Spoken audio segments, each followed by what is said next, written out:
Hello अस्सलाम वालेकुम। यहाँ पर आपको एनिमेटेड रेफ्रिजरेटर की जो वायरिंग है वो एनिमेटेड दिखा रहे हैं। तो उसके लिए 3 पिन प्लग की ज़रूरत होती है। डोर स्विच लगा होता है, उसमें बल्ब होते हैं। रेफ्रिजरेटर में थर्मल रिले होते हैं, कंप्रेसर होते हैं, OPL होते हैं। इसके अलावा थर्मोस्टेट होते हैं जो कि टेम्परेचर को कंट्रोल करते हैं।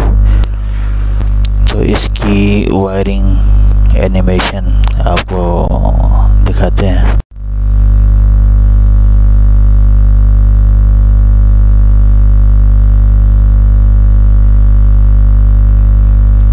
सबसे पहले यहाँ 3 पिन प्लग से डोर स्विच, फिर इसके बाद डोर स्विच से यहाँ पे बल्ब पे आ गया बल्ब। इसके बाद यहाँ से फिर फेस थर्मोस्टेट के साथ कनेक्ट होता है। थर्मोस्टेट से फिर थर्मल रिले में दिया जाता है फेस को।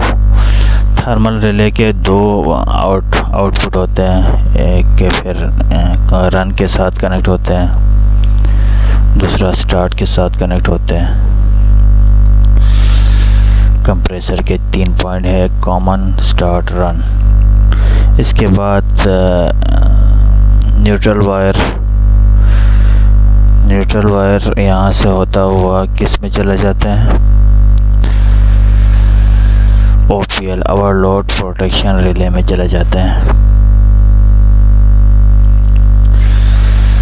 बल्ब के साथ भी कनेक्ट होते हैं, ओवरलोड प्रोटेक्शन रिले के साथ भी कनेक्ट होते हैं। फिर ओवरलोड प्रोटेक्शन रिले का जो आउटपुट है वो आप कंप्रेसर के कॉमन के साथ कनेक्ट होते हैं।